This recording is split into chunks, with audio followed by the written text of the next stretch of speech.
보면은 영원으로 건물주 되기 이런 내용으로 컨텐츠를 많이 찍더라고요. 근데 월급 2, 300 정도 되는 사회초년생 입장에서 이게 말이 되나 하는 생각이 들거든요. 대표님 저라면 어떻게 투자를 하실 건가요? 아주 정말 좋은 질문이신데요. 그래서 제가 이렇게 한번 자료를 한번 만들어 봤습니다. 간단하게 설명을 드리면요. 예를 들어서 아파트 같은 기준, 그 다음에 다가구, 숙박업소 해가지고 세 가지로 한번 나눠봤는데, 아파트 같은 경우는 실거래가가 2억, 전세가 1억 5천, 낙찰가 1억 4천을 적었어요. 이거 기준이 뭐냐면 이게 다 실사례 위주로 제가 설명을 드리는데, 예를 들어 현재 2025년 1월 기준으로 실거래가 2억이라는 얘기예요. 이 얘기는 요즘에 아파트 가격이 많이 빠지긴 했잖아요. 예전에는 뭐 한 10년 전에는 한 2억 하던 아파트가 4억까지 올랐다가 다시 2억까지 빠졌다는 얘기예요. 그럼 더 이상 빠질 만한 가격이 많이 없다는 얘기죠. 이런 물건을 저희가 전세가도 옛날에는 뭐 2억 5천, 3억 이렇게 하던 거를 전세가가 1억 5천으로 딱 바닥이 다져진 거죠.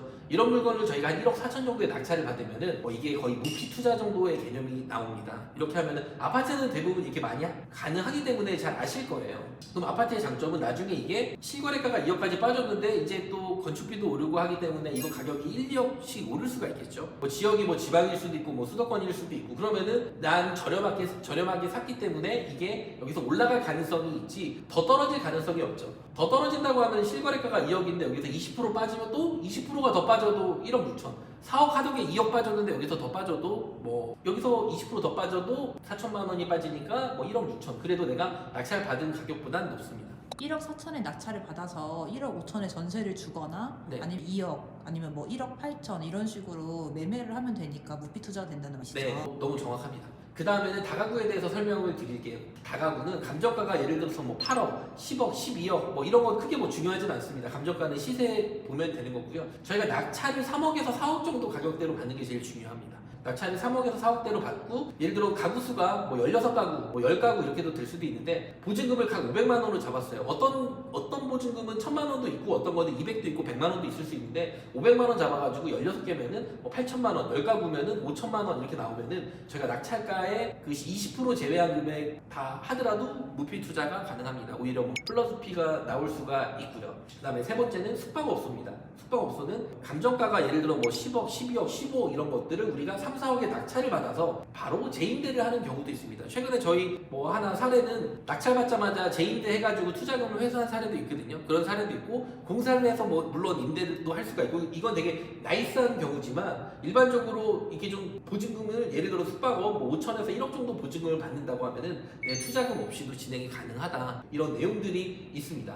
근데 정확하게 대출이 어느 정도 나오는지도 알고 싶어요. 대출은 감정가 대비 낙찰가 기준으로 저희가 저렴하게 받는 거 기준으로 한 70%에서 80% 이상 대출이 가능합니다. 이거는 예를 들어 일반 매매는 대출이 많이 작잖아요. 우리가 구매한 거에 40%, 50%에 방백이 들어가고, 다가구 같은 경우는 방백이 들어가면 대출 자체가 아예 안 나옵니다. 근데 제가 경매로 받았을 때에는 낙찰가의 70%, 80%에서 그 이상도 가능합니다. 근데 일반 매매로 살 경우에는 감정가에서 방백이 들어가면은 방이 16개면은 방 하나당 3천만 원만 빼도 받을 수 있는 금액이 거의 없어요. 그렇기 때문에 경매로 다가구 접근하는 방식이 되게 매력이 있다, 이렇게 볼 수가 있습니다. 대출이 7, 80% 정도 나온다고 말씀하셨는데 그게 사회 초년생한테도 해당이 되는 내용인가요? 네, 정상적으로 나옵니다. 그렇기 때문에 여러분의 직장은 대출받기가 정말 좋은 구조입니다. 그리고 이 부분은 임대업이기 때문에 직장 겸업 금지 조항 및 부업과는 상관없이 수익을 올릴 수 있는 임대 수익입니다. 그렇기 때문에 여러분의 직장 다니면서 눈치 보거나 이러실 필요 없이 편하게 할 수 있는 그런 구조입니다.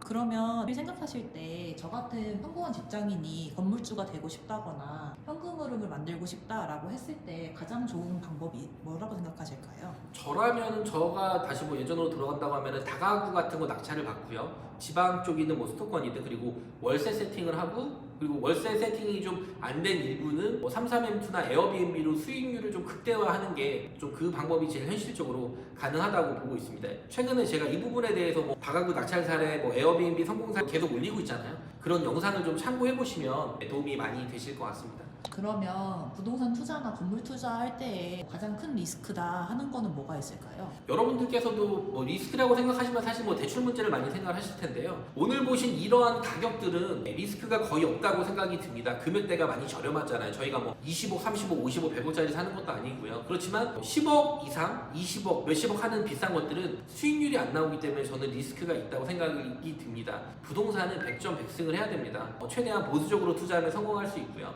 앞으로도 좀 좋은 내용 많이 만들어서 제가 설명드리도록 하겠습니다. 네, 대표님 오늘은 진짜 저한테도 되게 도움이 많이 되는 시간이었던 것 같아요. 오늘도 감사드립니다.